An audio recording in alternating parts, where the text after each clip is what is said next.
Jungle of Niles. അതെ, ഒരു variety കാട്. ഓക്കെ, എല്ലാവർക്കും നമസ്കാരം. ഞാൻ സൂര്യസുദേപ്പനയിൽ നമ്മുടെ മറ്റൊരു വീഡിയോയിലേക്ക് ഏവർക്കും സ്വാഗതം. അപ്പോൾ നമ്മൾ ഇന്ന് പോകാൻ പോകുന്നത് കൊടുങ്കാടിലേക്കാണ്. കൊടുങ്കാടിലേക്ക്, അതായത് ജിറാഫും സീബ്രയും ഡൈനോസറും ഒക്കെ ഉള്ള കൊടുങ്കാടിലേക്ക്. വേണ്ടേ, ആദ്യം തന്നെ നമുക്ക് ജിറാഫിനെയും സീബ്രയൊക്കെ കാണാൻ പറ്റിയിട്ടുണ്ട്. നമ്മളിനി അകത്തേക്ക് കയറുകയാണ്. ഇതായത് ഇവിടുത്തെ വലിയൊരു ബിൽഡിങ്ങാണ്. ആ ബിൽഡിങ്ങിനകത്ത് സെറ്റ് ചെയ്തേക്കുന്ന അടിപൊളി ഒരു നഴ്സറിയോ, നമ്മുടെ നാട്ടിൽ അങ്ങനെയൊക്കെയാണല്ലോ പറയുന്നത്. നഴ്സറിയൊക്കെ നമുക്ക് വേണമെങ്കിൽ പറയാം. പക്ഷേ ഇതൊരു അടിപൊളിയൊരു ബിൽഡിങ്ങിനകത്താണ് ഇത് സെറ്റ് ചെയ്ത് വെച്ചിരിക്കുന്നത്. അതുകൊണ്ട് ഇതിൻ്റെ അകത്തെ മനോഹരമായ ദൃശ്യങ്ങളാണ് നിങ്ങൾ കാണുന്നത്. കണ്ടോ, എന്നാൽ ഇത്രയും ചെടികളൊക്കെ ഉണ്ട്. ഇത് കണ്ടു കഴിഞ്ഞാൽ ഇത് പ്ലാസ്റ്റിക് ഒന്നുമല്ല കേട്ടോ, ഇതൊക്കെ ഒറിജിനൽ സാധനമാണ്. ഇതൊക്കെ നട്ട് നനച്ച് പരിപാലിച്ച് കൊണ്ടിരിക്കുന്ന സ്ഥലങ്ങളാണ് ഇതെല്ലാം. പക്ഷേ താഴെയൊക്കെ നോക്കി എന്ത് നീറ്റ് ആൻഡ് ക്ലീൻ ആയിട്ടൊക്കെ ഇരിക്കുന്നുണ്ടോ. സൂര്യകാന്തിയുടെയൊക്കെ വൻ കളക്ഷനും കാര്യങ്ങളൊക്കെ നമുക്ക് ഇവിടെ കാണാം. പിന്നെ ഇവിടെ വേറൊരു സാധനം ഇരിക്കുന്നു, പന. ഇതേ നമ്മുടെ നാട്ടിലെ പന. ഈ പന വരെ ഇതിനകത്ത് അവർ സെറ്റ് ചെയ്ത് വെച്ച് പോകുന്നുണ്ട്. സൂര്യകാന്തിയെ കണ്ട് ഇഷ്ടം പോലെ പിടിച്ച് ഇങ്ങനെ നിൽപ്പുണ്ട്. പിന്നെ ഇതിനകത്ത് ഒത്തിരിയധികം വെറൈറ്റി ചെടികളും കാര്യങ്ങളൊക്കെ ഉണ്ട്. പക്ഷേ എനിക്ക് എൻ്റെ പേര് എല്ലാം ഒന്നും എനിക്ക് അറിയത്തില്ല. അപ്പോൾ അറിയാവുന്നവർ എന്താരെങ്കിലുമൊക്കെ ഉണ്ടെങ്കിൽ കമൻറ്റ് ചെയ്തോളുക, ഏതാണെന്നൊക്കെ ഉള്ളത്. അപ്പോൾ ഇതൊക്കെ ജസ്റ്റ് നിങ്ങളൊന്ന് കാണിക്കുക എന്നുള്ളതാണ് നമ്മുടെ ഒരു ലക്ഷ്യം. അതായത് പറഞ്ഞാൽ തീരാത്ത അത്രയും കളക്ഷനാണ് ഇവിടെ ഉള്ളത്. പലതരം വെറൈറ്റി കളക്ഷനുകളും കാര്യങ്ങളും എല്ലാം ഇവിടെ ഉണ്ട്. ഇതൊക്കെ കണ്ടില്ല, അടിപൊളി. നോക്കി എല്ലാം സെറ്റ് ചെയ്ത് അതൊക്കെ അടിപൊളിയായിട്ട് കളിച്ചൊക്കെ നിൽപ്പുണ്ട്. ഇതൊക്കെ എടുത്താൽ അല്ലേ നമ്മുടെ വീടിൻ്റെയൊക്കെ സൈഡിൽ കൊണ്ടുവച്ചാൽ നല്ല സൂപ്പറായിരിക്കും കാണാനായിട്ട്. അങ്ങനെ സാധനം ആ ചുമല സാധനം ഞാൻ നമ്മുടെയൊക്കെ പാടവരമ്പത്തൊക്കെ നിൽക്കുന്നത് ഞാൻ കണ്ടിട്ടുണ്ട് കേട്ടോ. നമ്മുടെ ചേമ്പിൻ്റെ കൂട്ടുള്ളൊരു ഐറ്റം ഞാൻ ഈ പാടവരമ്പത്തൊക്കെ ഇരിക്കുന്നത് ഞാൻ കണ്ടിട്ടുണ്ട്. അതുവരെ ഇവിടെ വിൽക്കാനുണ്ട് കേട്ടോ. ഇത് ലവ് ബേർഡ്സിൻ്റെ അടിപൊളി ഒരു കൂടാ. നിങ്ങൾക്ക് കാണാൻ പറ്റും. Love birds, full love birds ആണ് ഇതിനകത്തുള്ളത്. പിന്നെ പിന്നെ വേറെ ഐറ്റംസ് ഏതാണ്ടൊക്കെ ഉണ്ട്. ഇതിൻ്റെയൊക്കെ പേര് അറിയാവുന്നവരുണ്ടെങ്കിൽ കമൻറ്റ് ചെയ്യാൻ മറക്കണ്ട. അപ്പോൾ എനിക്ക് ഇതിൻ്റെ എല്ലാത്തിൻ്റെയും പേരൊന്നും അറിയത്തില്ല. അങ്ങനെ വെറൈറ്റീസ് കുറേ ഐറ്റംസ് ഒക്കെ ഇതിനകത്ത് ഇരിപ്പുണ്ട്. ആ മേളിൽ ഇഷ്ടംപോലെ ലവ് ബേഡ്സ് ഇരിപ്പുണ്ട്. നിങ്ങൾക്കത് കാണാൻ പറ്റും എന്ന് ഞാൻ വിചാരിക്കുന്നു. ഇവിടെയൊക്കെ ഇഷ്ടംപോലെ ഇരിപ്പുണ്ട്. ഇതേണ്ടൊക്കെ ഇരിക്കുന്നു. അടിപൊളി എന്ന് വെച്ച് കഴിഞ്ഞാൽ നല്ല രസമുണ്ട് ഇത് കാണാനായിട്ട്. അതുകൊണ്ടാണ്ട് ഈ മൂലയ്ക്ക് ഇരിപ്പുണ്ട്. അണ്ണന്മാർ തേണ്ടി വിട്ടിരിക്കുന്നു. ഇതൊക്കെ ലവ് ബേഡ്സ് തന്നെയാണെന്ന് തോന്നുന്നു അല്ലേ. ഇതിൻ്റെയൊക്കെ പേര് ലവ് ബേഡ്സ് എന്നാണെന്ന് എനിക്ക് തോന്നുന്നു. പക്ഷെ നമ്മൾ വേറെ ചില ഐറ്റംസൊക്കെ ഇതിനകത്തുണ്ട്. അതൊന്നും ലവ് ബേഡ്സ് ആകാൻ ചാൻസ് ഇല്ല. അപ്പോൾ അതിൻ്റെ പേര് ആർക്കെങ്കിലുമൊക്കെ അറിയാമെങ്കിൽ കടച്ചക്ക. അപ്പോൾ ലവ് ബേഡ്സിൻ്റെ പേരല്ല കേട്ടോ, നമ്മുടെ കടച്ചക്ക കൈതച്ചക്ക. ഈയിടെ ആരാണ്ട് എന്നോട് ചോദിക്കുന്നത് കേട്ടു, എവിടെ കടച്ചക്ക എന്നൊക്കെ പറയുന്നതെന്ന്. അപ്പം ഞങ്ങൾ കായംകുളംകാരാണ്, ആലപ്പുഴ ജില്ലക്കാരാണ്. നമ്മുടെ അവിടെ കടച്ചക്കയും കൈതച്ചക്കയും എല്ലാം നമ്മൾ പറയും കേട്ടോ. നമ്മൾ എല്ലാം അങ്ങനെയൊക്കെയാണ് നമ്മൾ പറയുന്നത്. നമ്മൾ കൂടുതലും കടച്ചക്ക എന്ന് പറയുന്നത്, കൈതച്ചക്ക എന്നല്ല, നമ്മളങ്ങനെയാണ് പറയുന്നത് കൂടുതലും. ഇത് നമ്മുടെ പ്രാവിൻ്റെ ഒരു ഐറ്റം. പക്ഷേ പ്രാവല്ല, എനിക്കറിയാം, നിങ്ങൾക്കും അറിയാം. അപ്പോൾ ഇതിൻ്റെ പേരൊക്കെ എന്താണെന്നുള്ളത് അറിയാവുന്നവരാരെങ്കിലുമൊക്കെ ഉണ്ടെങ്കിൽ നിങ്ങൾ കമൻറ്റ് ചെയ്യുക. അപ്പോൾ അങ്ങനെ വളരെയധികം വ്യത്യസ്തമായിട്ടുള്ള വെറൈറ്റി ഐറ്റംസ്. താഴെ ഒരു ആമയുടെ ഒരു സംഭവം കിടപ്പുണ്ട്. ഞാൻ വിചാരിച്ചു അതേ ഒരു തത്തമ്മ. ഹായ്, നല്ല ഓറഞ്ച് കളറ് തത്തമ്മ തന്നെയല്ലേ ഇത്? അതോ ഇതിന് വേറെ വല്ല പേരോ കാര്യങ്ങളോ വല്ലതും ഉണ്ടോ? തത്തമ്മയാണെന്ന് ഞാൻ വിശ്വസിക്കുന്നു. അപ്പം നമുക്ക് അവിടുത്തെ ആ കാഴ്ചകളൊക്കെ കഴിഞ്ഞു. അപ്പോൾ അച്ചായൻ പറഞ്ഞിട്ട് അപ്പുറത്ത് കുറച്ച് മുയൽ കിടപ്പുണ്ട്, നമുക്ക് മുയലിനെ പോയിന്ന് കാണാൻ. അപ്പം ഞങ്ങൾ അങ്ങനെ മുയലിനെ കാണാനായിട്ട് പോവുകയാണ്. സുഹൃത്തുക്കളെ, മുയലിനെ കാണാനായിട്ട് എത്തി. നോക്കിയേ. മുയലെന്നൊക്കെ പറഞ്ഞപ്പോൾ ഞാൻ വിചാരിച്ചു നമ്മുടെ നാട്ടിലെ കൂട്ടുള്ള ഇത് വേറെ എന്തോ ഒരു സംഭവം കേട്ടോ. ഇതിൻ്റെ പേര് ഞാൻ അച്ചായനെ വെച്ചു. അച്ചായനും അറിയത്തില്ല, എനിക്കും അറിയത്തില്ല. നിങ്ങൾക്ക് ആർക്കെങ്കിലും അറിയാമെങ്കിൽ പറഞ്ഞു തരിക. പക്ഷെ എന്തായാലും കാണാൻ നല്ല രസമുണ്ട്, അടിപൊളിയായിട്ടുണ്ട് സംഭവം കേട്ടോ. നമ്മുടെ മുയലിൻ്റെയൊക്കെ കൂട്ട് തന്നെ, മാറ്റമൊന്നുമില്ല. പക്ഷേ ഇച്ചിരി വെറൈറ്റി കളറും കാര്യങ്ങളൊക്കെ ഉണ്ടെന്നുള്ളൂ. ഈ കിടക്കുന്നതാണ് നമ്മുടെ നാടൻ കോഴികൾ. അങ്ങനെ ഇവിടെ ആദ്യം വന്നിട്ട് നാടൻ കോഴിയെ കണ്ടു കേട്ടോ. ഇപ്പം നാടൻ കോഴിയുടെ ഇറച്ചിയൊക്കെ ആർക്കെങ്കിലും വേണമെന്നുണ്ടെങ്കിൽ ഇവിടെ ഒന്ന് മേടിച്ചുകൊണ്ടുപോയി കോഴിയെ മേടിച്ചുകൊണ്ടുപോയി കശാപ്പ് ചെയ്യാം. പക്ഷേ കശാപ്പ് ചെയ്യാൻ പറ്റുമായിരിക്കും. ഞാൻ പറഞ്ഞതേ ഉള്ളൂ. ഇനി ചിലപ്പോൾ പറ്റുമായിരിക്കാം. അതോ ഇനി വളർത്താനാണോ എന്ന് എനിക്ക്, വളർത്താനും കൊല്ലാനും എല്ലാം പറ്റുമായിരിക്കുമല്ലോ അല്ലേ. അപ്പോൾ ഓക്കെ, നമുക്ക് അടുത്ത ഒരു ഏരിയയിലേക്ക് നമുക്കിങ്ങനെ പതുക്കെ പോകാം. ഇത് ഇവിടെ ഇഷ്ടം പോലെ കളക്ഷൻ ഉണ്ടായിരിക്കുന്ന മുഴുവൻ ബൊക്കെയാണ് കേട്ടോ. അടിപൊളി. അപ്പുറം ഇപ്പുറമൊക്കെ നോക്കി എന്തൊക്കെ ഇതാണ്. ജിറാഫ്, ഞാൻ ജിറാഫിനെ കാണിച്ചില്ലെന്ന് പറയില്ല. ജിറാഫ് വെളിയിൽ ഇരിപ്പുണ്ട്. എൻ്റെ മേളിൽ ഒരു കുരങ്ങനും ഇരിപ്പുണ്ട്. നോക്കി, ജിറാഫ്, കുരങ്ങൻ, ഇതില്ല. അവിടെ കുറേ കോഴി എല്ലാം ഉണ്ട്. ഇതാണ് ഡൈനോസർ വരെ ഇതിനകത്ത് അവർ സെറ്റ് ചെയ്ത് വെച്ചേക്കും. അതേ ഒരു കുഞ്ഞൻ ജിറാഫ്. അപ്പോൾ എല്ലാ ഐറ്റവും അവർ ഇതിനകത്ത് സെറ്റ് ചെയ്ത്. നമ്മുടെ നാരങ്ങയാണെന്ന് തോന്നുന്നു കേട്ടോ, നമ്മുടെ നാരകം പോലെ എനിക്ക് ഫീൽ ചെയ്യുന്നു. അതുകൊണ്ട് ഇത് പേരക്കയാണ്, അതിനകത്ത് പേരക്കയൊക്കെ ഉണ്ട്, നിങ്ങൾക്ക് കാണാൻ പറ്റുമെന്ന് വിശ്വസിക്കുന്നു. അതിനകത്തൊരു പേരക്കയും കാര്യങ്ങളൊക്കെ ഉണ്ട്. അപ്പോൾ അങ്ങനെ ഒരുമാതിരിപ്പെട്ട എല്ലാ ഐറ്റംസും ഇവിടെ ഉണ്ട് കേട്ടോ. A to Z എല്ലാ ഐറ്റംസും കാര്യങ്ങളും എല്ലാം ഉണ്ട് ഇവിടെ. നമ്മുടെ നാട്ടിൽ കിട്ടുന്നതുമായിട്ടുള്ള ഒരുമാതിരി എല്ലാ ചെടികളും ഇവിടെ കിട്ടുന്നുണ്ട്. ഇവിടെ ഒരു വെറൈറ്റി ഐറ്റം കിടക്കുന്നത് കേട്ടോ. ഇത് ഞാനത് നിങ്ങളെ കാണിച്ചു തരാം. അവയാണെങ്കിൽ അവിടെ ഒരു വെറൈറ്റി ഐറ്റം കിടക്കുന്നു. നിങ്ങൾ ഈ സാധനത്തെ കണ്ടിട്ടുണ്ടോ? ദേണ്ടേ ആമ, കടലാമ. ഇത് കടലാമയല്ലേ? അതെ. പക്ഷേ മറ്റേ ഇരിക്കുന്ന ഒന്ന് അതിൻ്റെ ഒരു പ്രതിമയാണ് കേട്ടോ. പക്ഷേ ആ കുഞ്ഞനെല്ലാം ആമയാണ്, ജീവനുള്ള ആമകളാണ്. കുഞ്ഞൻ ടൈപ്പ് കാണുന്നില്ല. ദേണ്ട ഒരു ഭീമനാണ് ഇവിടെ കിടക്കുന്നത്. ദൈവം ഇതിൻ്റെ വലിപ്പം എന്തുകൊണ്ടെന്ന് നിങ്ങൾക്കറിയാമോ? എമ്മണ്ട സാധനമാണ്. അതിൻ്റെ ആ മേളിൽ കിടക്കുന്ന ലൈറ്റ് കണ്ടോ, അത് എന്തോ ഒരു ചൂടാണ് കേട്ടോ. എനിക്കത് കൈ വെച്ച് നോക്കിയപ്പോൾ മനസ്സിലായി. അപ്പോൾ അതിൻ്റെ കീഴിൽ വന്ന് അത് പറ്റി അത് കിടക്കും. അത് എന്താ സംഭവം എന്നുള്ളത് എനിക്കറിയത്തില്ല. ആർക്കെങ്കിലും അറിയാമെങ്കിൽ ഒന്ന് പറഞ്ഞു തന്നേക്കുക. അത് ചൂടാണ്, എനിക്കത് മനസ്സിലായി. കാര്യം എന്ന് വെച്ച് കഴിഞ്ഞാൽ കണ്ട് ഇവനെ ഞാൻ എങ്ങനെയൊക്കെ ഉണർത്താൻ നോക്കിയിട്ടും മീൻസ് അല്ല ഉണർത്താനല്ല, അവനെ ഒന്ന് കാണാൻ നോക്കിയിട്ട് ആളിന് ഒരു ഉറങ്ങുക, ആളിന് കണ്ണടച്ചിരിക്കുക. അപ്പോൾ അപ്പുറത്തൊരു വലിയൊരു ഐറ്റം ഇരിക്കുന്നു. ഇതിനേക്കാളും വലിപ്പമുണ്ട് അതിനെ കാണാനായിട്ട്. അപ്പം ഞാനെന്നാൽ അവനെ ഒന്ന് പിടിക്കാം എന്ന് വെച്ച് ഞാൻ അങ്ങോട്ട് പതുക്കെ പോയി. അപ്പോൾ അവിടെയും ഈ ഇതുപോലെ 2 ലൈറ്റ് നിങ്ങൾക്കത് കാണാം. വേണ്ടേ കണ്ടോ, അവിടെയും ഈ ലൈറ്റ്. ഞാനപ്പോൾ ഈ ഫോൺ ഇങ്ങനെ താഴോട്ട് കൊണ്ടുപോയ സമയത്ത് എനിക്ക് നല്ലോണം ചൂട് അതിൽ ഫീൽ ചെയ്തു. അളിയൻ ഉണർന്നിരിക്കുക കേട്ടോ. അളിയൻ കണ്ണ് തുറന്നൊക്കെ ഇരിക്കുക. ഞാൻ അളിയനെ 2-3 തവണ വിളിച്ചിട്ടൊന്നും അളിയൻ അനങ്ങുന്നില്ല. അളിയൻ പക്ഷേ എന്തോ നോക്കി ആ ചൂടും കൊണ്ട് അങ്ങനെ സുഖിച്ച് കിടക്കും. അപ്പോൾ നമുക്കൊരു കാര്യം ചെയ്യാം, നമുക്ക് അപ്പുറത്തെയല്ല ഈ ഇരിക്കുന്നില്ല വാഴകളാണോ അതുകൂട്ടൊക്കെ തോന്നും. പോട്ടെ. അപ്പോൾ നമുക്ക് അപ്പുറത്ത് എന്ന് കണ്ടോ ആ 2 അത് ചൂടാണത്. എനിക്ക് നല്ലോണം ചൂട് ഫീൽ ചെയ്യുന്നുണ്ട്. കണ്ടോ കണ്ണൊക്കെ തുറന്നിരിക്കുക കണ്ടപ്പോൾ ഞാനിത് കാണിച്ചത് ഞാൻ നിങ്ങളെ ചുമ്മാ പ്രതിമ കാണിക്കുകയല്ല. നിങ്ങൾ വിചാരിക്കില്ല, അവനെ കണ്ടു കഴിഞ്ഞാൽ വിചാരിക്കും ഇതെന്തോ പ്രതിമയാണ്. അപ്പോൾ ഇത് പ്രതിമയല്ല, ഒറിജിനൽ ആമയാണ്. അപ്പോൾ എന്തിനാ ചൂട് കൊടുക്കുന്നതെന്ന് എനിക്ക് മനസ്സിലായില്ല. അതുകൊണ്ട് ഇവിടെ ഒരു ഭീമൻ അക്വേറിയം സെറ്റപ്പാണ്. ദൈവം ഇത് കണ്ടോ നിങ്ങൾ ഇത് സത്യം പറഞ്ഞതിൻ്റെ വലിപ്പം എനിക്ക് എങ്ങനെ പറഞ്ഞിടണമെന്ന് അറിയില്ല. അമ്മാതിരി വലിപ്പമുള്ള മീനാണ്. ചിലപ്പോൾ എന്നെ കിട്ടി കഴിഞ്ഞാൽ 2 ചേർന്ന് അടിച്ചുകളയും. അമ്മാതിരി വലിപ്പമുള്ള മീനാണ് ആ കിടക്കുന്നത്. പക്ഷേ ഈ ക്യാമറയിൽ എത്രത്തോളം അതിൻ്റെ വലിപ്പം ഫീൽ ചെയ്യുന്നുണ്ടെന്ന് എനിക്ക് മനസ്സിലാകുന്നില്ല. എത്രത്തോളം അതിൻ്റെ ഒരു വലിപ്പം നിങ്ങൾക്ക് മനസ്സിലാകുന്നുണ്ടെന്ന് എനിക്ക് പിടികിട്ടുന്നില്ല. പക്ഷേ എല്ലാം ഒന്നിനൊന്ന് സൈസ് നല്ല ഹെവി മീനുകളാണ് ആ കിടക്കുന്നത്. നമുക്കിതിൻ്റെ ഫ്രണ്ടിൽ കൂടെ ഒന്ന് നോക്കാനായിട്ട്. ദൈവമേ ദേണ്ട ഇത് കണ്ടു. അയ്യോ ഇത് മിക്കവാറും നമ്മളെ ഇട്ട് കഴിഞ്ഞാൽ നമ്മളെയും കൂടെ അടിച്ചുകൊണ്ട് പോകുന്നു. അമ്മാതിരി വലിപ്പമുള്ള സാധനം.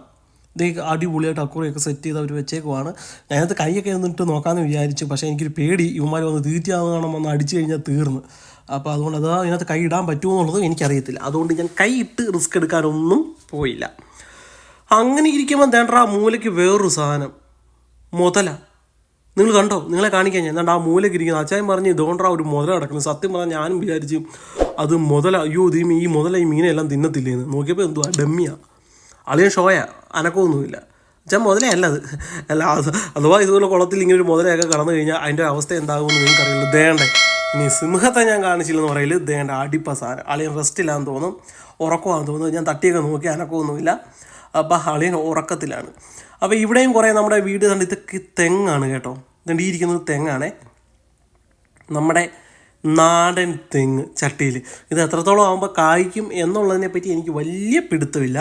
പക്ഷേ എന്നാലും ചിലപ്പം എന്താ ഇവിടെ വെളിയിൽ കൊണ്ടായിരിക്കും വെക്കുന്നത്. എന്തായാലും ചട്ടി വെച്ച് ഇവർ പൊക്കത്തൊന്നുമില്ലല്ലോ. അതോ അതിനെപ്പറ്റിയും ആർക്കെങ്കിലും അറിയാമെന്നുണ്ടെങ്കിൽ പറയുക. ഇനി ചട്ടി വെച്ച് തന്നെയാണോ ഇന്ന് തേങ്ങ ഉണ്ടാകുന്നത്, അതോ നമ്മൾ ഇവനെ എടുത്ത് വെളിയിട്ട് നടണോ എന്നുള്ളത് ജസ്റ്റ് അറിയാമെങ്കിൽ ഒന്ന് പറഞ്ഞേക്കുക. ഓക്കെ. അപ്പോൾ എന്താണ് ഇത് കുറേ ടാങ്കല്ല, പക്ഷേ അത് പ്ലാസ്റ്റിക്കാണെന്ന് എനിക്ക് തോന്നുന്നു. അതിനകത്ത് നമ്മുടെ ചെറിയ അക്വേറിയത്തിലെ മീനുകളും കാര്യങ്ങളൊക്കെയാണ് അത് കിടക്കുന്നത്. നിങ്ങൾക്ക് കാണാൻ പറ്റുമെന്ന് വിചാരിക്കുന്നു. അങ്ങോട്ട് അവർ പോകാനായിട്ട് സമ്മതിക്കുന്നില്ല. അപ്പം എന്താണ്ട് ഇത് കണ്ടോ, ഇതെന്താ സംഭവം നിങ്ങൾക്കറിയോ? ഭീമനൊരു സ്വിമ്മിംഗ് പൂളാണ്. അപ്പോൾ അതിൻ്റെ ഏകദേശം സൈസ്, റേറ്റ് കാര്യങ്ങളുമൊക്കെ ഇവർ താഴെ മെൻഷൻ ചെയ്തിട്ടുണ്ട്. ഇപ്പോൾ ഇവിടെ എനിക്കൊന്ന് കൂടെ ഉള്ള സൈസും കാര്യങ്ങളൊക്കെ ആയിരിക്കും. ഇത് കണ്ടാൽ ഇത് എന്നെ ആഴമാണെന്നറിയാം. ഇപ്പം നമ്മുടെ അച്ചാൻ നിന്നപ്പോൾ തന്നെ കണ്ടില്ല, അച്ചാൻ്റെ കഴുത്തിൻ്റെ അത്രയുണ്ട് ഈ സംഭവം. അപ്പോൾ അതുപോലെ തന്നെ നല്ല താഴ്ചയുള്ള നല്ല വിസ്താരം കയറിയേണ്ട മേളിയാണ് വേലി പോലെയൊക്കെ ഒരു കെട്ടി വെച്ചേക്കൊണ്ട് നമുക്ക് അതുവഴി കയറി ഇതിനകത്തോട്ട് ചാടാനുള്ള സെറ്റപ്പൊക്കെയാണെന്ന് തോന്നുന്നു. സൈഡിലൊക്കെ ലൈറ്റൊക്കെ സെറ്റ് ചെയ്യാൻ പറ്റുമെന്ന് എനിക്ക് തോന്നുന്നു. നമ്മുടെ ഇഷ്ടാനുസരണം നമുക്കത് ചെയ്തു തരുന്ന രീതിയിൽ നല്ല അത്യാവശ്യം വലിപ്പം എന്ന് പറയാൻ പറ്റില്ല, നല്ല വലിയൊരു സ്വിമ്മിംഗ് പൂൾ കേട്ടോ. അടിപൊളി. അതിൻ്റെ റേറ്റും കാര്യങ്ങളൊക്കെ അവർ താഴെ മെൻഷൻ ചെയ്തിട്ടുണ്ട്. അപ്പോൾ ഇപ്പോൾ ഇതെനിക്ക് തോന്നുന്നു ഇതുപോലെ തന്നെ ഇവരെടുത്ത് നമ്മൾ ഓർഡർ ചെയ്ത് കഴിയുമ്പോൾ എനിക്ക് ഇതുപോലെ തന്നെ ഇവർ നമ്മുടെ വീടുകളിൽ കൊണ്ടുവന്ന് സെറ്റ് ചെയ്ത് തരും. അതാണ് അതിൻ്റെ രീതി. മേലോട്ട് ചട്ടിക്കയറുള്ള ലാഡറും കാര്യങ്ങളും എല്ലാം ഉണ്ട്. ഓക്കെ, അപ്പോൾ നമുക്ക് അടുത്ത മേച്ചിൽപ്പുറം തേടാം. അതേണ്ട ഇവിടെ കുറേ നമ്മൾ ഈ ചട്ടികളൊക്കെ ഇത് വെക്കാനുള്ള പല സൈസുള്ള ചട്ടികളും കാര്യങ്ങളൊക്കെ ഇവരിങ്ങനെ സെറ്റ് ചെയ്ത് വെച്ചിട്ടുണ്ട്. സത്യം പറഞ്ഞാൽ എനിക്കൊരു അത്ഭുതം എന്ന് വെച്ച് കഴിഞ്ഞാൽ ഇതിനകത്ത് എങ്ങനെ വെള്ളം നനയ്ക്കുന്ന ഇത്ര നോക്കി എന്ത് വൃത്തിയായിട്ട് കിടക്കുന്നത്. പ്രത്യേകിച്ച് പൈപ്പോ കാര്യങ്ങളോ ഒന്നും അവർ കണക്ട് ചെയ്തിട്ടില്ല. പക്ഷേ ഇതിനകത്തൊക്കെ വെള്ളം നനയ്ക്കുന്ന സമയത്ത് ഇവിടെ എല്ലാം വെള്ളമാകത്തില്ലേ, വൃത്തിയിടാകത്തില്ലേ? മേ ബി ആകുന്നുണ്ടായിരിക്കും, പിന്നെ അവരത് ക്ലീൻ ചെയ്യുന്നതായിരിക്കും അല്ലേ? അങ്ങനെ ആയിരിക്കും. അല്ലാതെ പിന്നെ ഇതെങ്ങനെ എന്ത് നല്ല നീറ്റ് ആൻഡ് ക്ലീൻ ആയിട്ടാണ് അവർ സെറ്റ് ചെയ്ത് വെച്ചേക്കുന്നത്. പക്ഷേ നമ്മുടെ അവിടെയൊക്കെ ആണെങ്കിൽ നമുക്ക് ഇങ്ങനെയൊക്കെ ഇത് പരിപാലിക്കാൻ പറ്റുമോ? ഭയങ്കര പാടാണ്. അതേണ്ട മുളങ്കാടുകൾ പണിയാനുള്ള സെറ്റപ്പാണെന്ന് തോന്നുന്നു. മുളകളൊക്കെ ഇഷ്ടം പോലെ ആ സൈഡിൽ നിൽപ്പുണ്ട്. ദേണ്ടിരിക്കുന്നു വാഴ, അതുകൊണ്ട് ഇഷ്ടം പോലെ ഇരിക്കുന്ന വാഴയല്ലേ? അതെ വാഴയാണ്, ഇരിക്കുന്ന വാഴയാണ്. അതിൻ്റെ ഇഷ്ടം പോലെ കുട്ടികളും കാര്യങ്ങളും എല്ലാം അവിടെ ഉണ്ട്. എനിക്കൊന്ന് വാഴയൊക്കെ ഞാൻ സത്യം പറഞ്ഞാൽ ഇവിടെ വന്ന് ഞാൻ വാഴ കണ്ടില്ല. അതുകൊണ്ട് എനിക്ക് അറിയത്തില്ല ഇവരെങ്ങനെ വാഴ നടുന്നത്. ചട്ടിയിലാണോ അതോ ഇളക്കി നടുവോ? അതിനെപ്പറ്റി എനിക്കൊരു പിടുത്തമില്ല. ഇത് കണ്ടുകൊണ്ടിരിക്കുന്ന പ്രിയ സുഹൃത്തുക്കൾ ആരെങ്കിലും ഉണ്ടെങ്കിൽ ഒന്ന് കമൻറ്റ് ചെയ്തേക്കുക എങ്ങനെ അത് ചെയ്യുന്നത് എന്നുള്ളത്. ഓക്കെ, എന്തായാലും നമുക്കത് ചെയ്യാൻ നിർവാഹമില്ല. നമുക്ക് സ്ഥലവും സൗകര്യങ്ങളൊന്നും ഇല്ലാത്തതുകൊണ്ട് എന്തായാലും അപ്പാർട്ട്മെൻറ്റ് അകത്തുകൊണ്ട് നമുക്ക് വാഴ വെക്കാൻ പറ്റത്തില്ലല്ലോ. ദേണ്ടേ മുല്ല ഇങ്ങോട്ട് വന്നപ്പോഴേ എനിക്ക് തോന്നിയത് എന്താ സംഭവം എന്നുള്ളത്. നല്ല മണം അടിക്കുന്നുണ്ട്. ഞാൻ അപ്പോൾ എനിക്കിത് കണ്ടപ്പോൾ തന്നെ എനിക്ക് ആദ്യമായിട്ട് ഇവിടെ വന്ന് മനസ്സിലായ സംഭവം, പെട്ടെന്ന് എനിക്ക് വെളിയിട്ട സംഭവമാണ് മുല്ല. കണ്ടോ, ഇച്ചിരി അങ്ങും ഇങ്ങൊന്നൊക്കെ ഇച്ചിരി പൂത്തൊക്കെ നിൽപ്പുണ്ട്. അപ്പോൾ അതിൻ്റെ ഒരു മണം അവിടെ അടിക്കുന്നുണ്ട്. ദേണ്ട നമ്മുടെ ചെമ്പരത്തി. ഇനി അമേരിക്ക ചെമ്പരത്തി ഇല്ലെന്ന് ആരും പറയരുത്. ദേണ്ട ആവശ്യത്തിന് ചെമ്പരത്തിയും കാര്യങ്ങളൊക്കെ ഇവിടെ ഉണ്ട് ഇഷ്ടം പോലെ. ഇതൊക്കെ പല ടൈപ്പ് ഓഫ് ചെമ്പരത്തി ആയിരിക്കാം. പിന്നെ നമ്മുടെ ബദാമാണ് നിൽക്കുന്നത്. ബദാം ഒക്കെ അവിടെ നിൽപ്പുണ്ട് ആവശ്യത്തിന്. പിന്നെ വേറെ ഏതൊക്കെയോ പൂ ഇരിക്കുന്ന എല്ലാ തെങ്ങും കാര്യങ്ങളും നിൽക്കുന്നത് തെങ്ങാണ്. അങ്ങനെ varieties of varieties, many varieties items നമുക്കിവിടെ അവൈലബിൾ ആണ്. നമ്മുടെ നാട്ടിൽ ഇപ്പോഴത്തെ വില്ലൻ ആരാന്ന് മനസ്സിലായോ? അരളി. ഇത് അരളിപ്പൂവാണ്. നമ്മുടെ നാട്ടിലത്തെ ഇപ്പോഴത്തെ വില്ലനാണല്ലോ ആള്. ഇതിൻ്റെ പൂവിൽ വരെ വിഷമുണ്ടെന്നാണല്ലോ കേൾക്കുന്നത്. ആ ഒരു കുട്ടി അങ്ങനെ അല്ല എൻ്റെ പൂവ് കഴിച്ചുകൊണ്ട് പോയതാണല്ലോ ഇപ്പം മരണപ്പെട്ടത്. എന്താ സംഭവം എന്നറിയില്ല. പണ്ട് എനിക്കിപ്പോഴും ഓർമ്മയുണ്ട്, നമ്മുടെ ക്ഷേത്രങ്ങളിലൊക്കെ ഈ പായസം തരുന്ന സമയത്ത് ഈ പായസത്തിനകത്ത് ഈ അരളിപ്പൂവൊക്കെ കിടക്കുന്നത് ഞാൻ കണ്ടിട്ടുണ്ട്. പക്ഷേ എന്തോ ആർക്കറിയാം എന്താ സംഭവം എന്നുള്ളത്. പക്ഷേ ഇഷ്ടം പോലെ അങ്ങനെ അരളിപ്പൂ ഇട്ടൊക്കെ തരുമായിരുന്നു. പോട്ടെ, നമുക്ക് ആ വിഷയത്തിലേക്ക് കിടക്കണ്ട. ഓക്കെ, അപ്പം നമുക്കങ്ങനെ അടുത്ത ഇത് കണ്ടിട്ട് എനിക്ക് പ്ലാസ്റ്റിക് പോലെ തോന്നി. പക്ഷേ പ്ലാസ്റ്റിക് ഒന്നും ഞാനൊന്ന് പിടിച്ചു പോയി. എനിക്ക് പക്ഷേ കണ്ടിട്ട് അത് പ്ലാസ്റ്റിക് പോലൊക്കെ തോന്നി. പക്ഷേ പ്ലാസ്റ്റിക് അല്ല. ഇവിടെയും കുറേ ഐറ്റംസ് കുറേ ഐറ്റംസൊക്കെ ഇവിടെയും ഉണ്ട്. ഇതൊന്നും എനിക്ക് പേരറിയത്തില്ലട്ടോ, അല്ലെങ്കിൽ ഞാൻ പേരൊക്കെ പറഞ്ഞ് നിങ്ങളെ പരിചയപ്പെടുത്താമായിരുന്നു. ഇത് നമ്മുടെ വാഴ. അറിയാവുന്നതിൻ്റെ പേരെല്ലാം ഞാൻ പറയുന്നുണ്ട്. വാഴ, തെങ്ങ്, അങ്ങനെയുള്ള അരളി, അങ്ങനെയൊക്കെ കുറേ ഐറ്റംസൊക്കെ നമുക്കിവിടെ കാണാൻ സാധിച്ചു. അപ്പോൾ അതിൻ്റെ എല്ലാം പേര് ഞാൻ നിങ്ങളിലൂടെ പറഞ്ഞിട്ടുമുണ്ട്. ബാക്കി ഐറ്റംസ് എന്തൊക്കെയാണ് ഏതൊക്കെയാണെന്ന് എനിക്ക് യാതൊരു പിടുത്തവും കിട്ടുന്നില്ല. അപ്പോൾ അറിയാവുന്നവരാരെങ്കിലുമൊക്കെ ഉണ്ടെങ്കിൽ കമൻറ്റ് ചെയ്യുക. എൻ്റെ സംശയം തീർക്കുന്നതിന് സമയമായി. ഞാൻ മുമ്പ് ചോദിച്ചിട്ടില്ല ഇവരെങ്ങനെ അത് വെള്ളം അടിക്കുന്നത്. നമ്മൾ പറഞ്ഞ കൂട്ട് തന്നെ ഇവർ ഓപ്പണായിട്ടാണ് ഇതിനകത്ത് വെള്ളം അടിക്കുന്നത്. ഒന്നീ പിന്നെ അവർ നോക്കി ആ ഒരു ഓസ് വെച്ചിട്ടാണ് അവർ വെള്ളം അടിക്കുന്നത്. ഒന്നീ പിന്നെ അവരത് ക്ലീൻ ചെയ്യുമായിരിക്കാം. അതേണ്ടേ നമ്മുടെ ഇതിൻ്റെ പേര് ഞാനങ്ങ് മറന്നുപോയി. അലോവേര ജെല്ല് ഇല്ലേ? ചിലർക്കൊക്കെ അലോവേര ജെല്ല് അലോവേര ഫ്രഷ് തന്നെ വേണം, അതെടുത്താണ് ഉപയോഗിക്കുന്നതൊക്കെ ചെയ്യുന്നതാണ്. അപ്പോൾ അലോവേരയും ആവശ്യത്തിന് അവിടെയൊക്കെ ഉണ്ട്. പിന്നെ ഇവിടെയും കുറേ ഐറ്റംസ്, ഇതൊക്കെ എനിക്ക് നമ്മുടെ മണി പ്ലാന്റ് ഇല്ലേ, അങ്ങനത്തെയൊക്കെ വർഗ്ഗത്തിൽപ്പെട്ട കുറച്ച് ഐറ്റംസൊക്കെയാണ് ഇവിടെ ഇരിക്കുന്നത്. ഇവിടെ പിന്നെ എന്തൊക്കെ കൂടുണ്ട്, ഇവിടെ എന്തൊക്കെ കാട് കൂട്ടൊക്കെ കാണുന്നുണ്ട്. ഇതൊക്കെ എന്തോ സംഭവം എനിക്ക് ഇവിടുത്തെ, പക്ഷെ കാണാൻ നല്ല രസമുണ്ട് കേട്ടോ. ഇതൊക്കെ നമ്മുടെ നാട്ടിലെ തോടിൻ്റെയൊക്കെ സൈഡിൽ നിന്ന് ഞാൻ കണ്ടിട്ടുണ്ട്. ഇവിടെയൊക്കെ അത് അലങ്കാര ചെടികളാണ്. ഇതൊക്കെ അല്ലേ ആ റൈറ്റ് സൈഡിൽ ഇരിക്കുന്ന സംഭവമൊക്കെ നമ്മൾ കണ്ടിട്ടില്ലേ? നമ്മളവിടെ തോടിൻ്റെ ഇടയിലൊക്കെ ഇങ്ങനെ കിളിച്ച് വന്ന് നിൽക്കുന്നത് നമ്മൾ കണ്ടിട്ടില്ലേ? അതുകൂട്ടൊരു സാധനമാണ് നിൽക്കുന്നത്. പിന്നെ ഇവിടെ എല്ലാം ഇതിൻ്റെ ഈ ചട്ടികളുടെയൊക്കെ ഒരു കളക്ഷനാണ്. പല ടൈപ്പിലുള്ള ചട്ടികൾ കാര്യങ്ങളൊക്കെയാണ് നമ്മളിവിടെ കാണുന്നത്. പിന്നെ ഇവിടെ അതേണ്ട വെറൈറ്റി കളേഴ്സിലുള്ള കുറേ ഐറ്റംസ്. ഇത് എന്താ ഐറ്റം എനിക്ക് മനസ്സിലാകുന്നില്ല. ഇത് നമ്മുടെ എല്ലാം കള്ളിമുളിച്ചെടിയോ അല്ല മരുഭൂമിയിലൊക്കെ നിൽക്കുന്ന ഒരു ഐറ്റം, അതുമാതിരി കുറേ ഐറ്റംസ്. ഇതൊക്കെ വീട്ടിൽ വളർത്തുന്നതാണോ ആർക്കറിയാം? എനിക്കൊരു പിടുത്തവും കിട്ടുന്നില്ല. ആയിരിക്കാം അല്ലേ? അല്ലെങ്കിൽ പിന്നെ ഇവിടെ ഇങ്ങനെ കൊണ്ടുവന്ന് വെക്കേണ്ട കാര്യമൊന്നും ഇല്ലല്ലോ. അപ്പോൾ അങ്ങനെ അവിടെ കുറേ ഐറ്റംസൊക്കെ ഇരിക്കുന്നത് കണ്ടു. പിന്നെ ഇവിടെയും എല്ലാം അതൊക്കെ തന്നെ. പിന്നെ ഇതിന് കുറേ വളങ്ങൾ കാര്യങ്ങൾ അങ്ങനെയൊക്കെ കുറേ സെഷനും കാര്യങ്ങളൊക്കെയാണ് നമ്മളിവിടെ കണ്ടുകൊണ്ടിരിക്കുന്നത്. ഇത് നമ്മുടെ ബാമ്പു അല്ലേ, എന്തോ ഇതിന് പേര് ഇത് അങ്ങനെ പറയുമല്ലോ. ഇത് നമ്മുടെ മണി പ്ലാന്റിൻ്റെ വേറൊരു ടൈപ്പ് അല്ലേ. വീട്ടിലൊക്കെ ഇങ്ങനെ വെച്ച് ഞാൻ കണ്ടിട്ടുണ്ട്. ഇതിൻ്റെ ഇത്ര കെട്ടുള്ളതൊക്കെ വെക്കുന്ന പൈസ വരുമെന്നൊക്കെ. അപ്പോൾ അതും ആവശ്യം. അപ്പോൾ ഇവിടെയും വിശ്വാസികൾ ധാരാളം ഉണ്ടെന്ന് എനിക്ക് മനസ്സിലായി. അപ്പോൾ അതിൻ്റെ ഒരു മാരകമായ ഒരു ശേഖരം ഞാൻ അവിടെ കണ്ടു. അതുകൊണ്ട് വീണ്ടും നമ്മുടെ പന ചട്ടിയിൽ നിൽക്കുകയാണ്. ഈ പനയ്ക്ക് എന്നതാ ഇത്ര ഇവിടെ ഡിമാൻഡെന്ന് എനിക്ക് മനസ്സിലാകുന്നില്ല. പന ആവശ്യത്തിന് ഇവിടെ ചട്ടിയിൽ നിന്ന് ഞാൻ കണ്ടു. അപ്പോൾ അങ്ങനെ ഏകദേശം ഈ ഷോപ്പിൻ്റെയൊക്കെ ഒരു വ്യൂ നിങ്ങളെല്ലാവരും കണ്ടു എന്ന് ഞാൻ വിശ്വസിക്കുന്നു.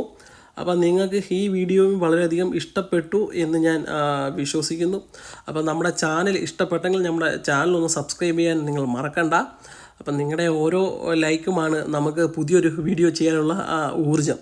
അപ്പം ഇതിൽ കൂടുതൽ വിശേഷങ്ങളൊക്കെ അറിയാനായിട്ട് നമ്മുടെ ചാനൽ നിങ്ങൾ ഒരിക്കലും സബ്സ്ക്രൈബ് ചെയ്യാൻ മറക്കരുത്.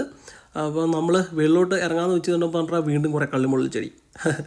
അപ്പോൾ അങ്ങനെ കുറേ ഇപ്പോൾ ഇതുവഴിയല്ല ഇറങ്ങേണ്ടത് അപ്പുറത്തൂടാന്ന് മനസ്സിലാക്കി ഞങ്ങൾ വീണ്ടും വണ്ടി തിരിക്കുകയാണ്. ഈ ഇരിക്കുന്ന വെള്ളപ്പൂക്കൾ കണ്ടില്ല, എന്ത് രസമാണ് അത് കാണാനായിട്ട്. അടിപൊളി എന്ന് വെച്ച് കഴിഞ്ഞാൽ അടിപൊളിയുണ്ട്. ഇവിടെയും കുറേ പൂക്കൾ, ഇത് പൂക്കൾ മാത്രമല്ല, അതായത് ഇലകളും കാര്യങ്ങളൊന്നും കാണുന്നില്ല. നമ്മളിനി എടുത്തുകൊണ്ട് പോയി വീട്ടിൽ വെച്ചതിന് ശേഷം പിന്നെ ഇതൊക്കെ കാണുമോ എന്നുള്ളത് നമുക്കറിയത്തില്ല. എന്നാലും ഇഷ്ടംപോലെ വെറൈറ്റീസ് ഇവിടെ ഇങ്ങനെ കാണാൻ സാധിക്കുന്നു. ഇതാണ് നമ്മൾ വെളിയിലോട്ട് ഇറങ്ങുന്ന വഴി. അപ്പോൾ ഇവിടെ അപ്പുറം ഇപ്പുറമൊക്കെ നമ്മൾ അവിടെ മയിലൊക്കെ ഇരിപ്പുണ്ട്. അതൊക്കെ ഇരുമ്പുകൊണ്ട് ഉണ്ടാക്കിയതാണ് കേട്ടോ. അങ്ങനെ മയിൽ ഒക്കെ ഇരിപ്പുണ്ട്. അങ്ങനെ കുറേ ഐറ്റംസൊക്കെ ഇവിടെ ഉണ്ട്. ദേണ്ട് ഇവിടെയുണ്ട് കുറേ കള്ളിമുള്ള് ടൈപ്പ് ചെടി. എന്താ സംഭവം എന്നുള്ളത് എനിക്ക് മനസ്സിലാകുന്നില്ല. ഇവിടെ അല്ലാതെ തന്നെ ഇതൊക്കെ ഒരു വീട്ടിൽ വളർത്തുന്നതാണോ, എനിക്കത് വലിയ പിടുത്തമില്ല എന്താ ഏതാണെന്നുള്ളത്. ആ കാണുന്നത് പാലയാണ് കേട്ടോ, പാല നമ്മുടെ പാലപ്പൂവൊക്കെ ഇല്ല, പാല. അപ്പോൾ ആ ഇരിക്കുന്നത് അങ്ങനത്തുള്ള ഐറ്റംസൊക്കെയാണ്. അപ്പോൾ ഓക്കെ, അപ്പോൾ അങ്ങനെ നമ്മുടെ ഇന്നത്തെ ആ ഒരു വീഡിയോയും കഴിഞ്ഞിരിക്കുകയാണ്. നിങ്ങൾക്ക് വീഡിയോ വളരെയധികം ഇഷ്ടപ്പെട്ടു എന്ന് ഞാൻ വിചാരിക്കുന്നു. അപ്പോൾ നമുക്ക് അടുത്തൊരു അമേരിക്കൻ വിശേഷമായി നമുക്ക് വീണ്ടും കാണാം. ഞാനിങ്ങനെ എപ്പോഴും ഒന്നും നിങ്ങളെ ഞാൻ ബോറടിപ്പിക്കുന്നില്ല. അപ്പോൾ നമ്മുടെ വീഡിയോ ഇഷ്ടപ്പെട്ടെങ്കിൽ നിങ്ങൾ ഉറപ്പായിട്ടും നമ്മുടെ ചാനലൊന്ന് സബ്സ്ക്രൈബ് ചെയ്യാൻ നിങ്ങൾ മറക്കരുത്. അപ്പോൾ നമുക്ക് വീണ്ടും അടുത്തൊരു അടിപൊളി വീഡിയോയുമായി കാണാം. ബൈ.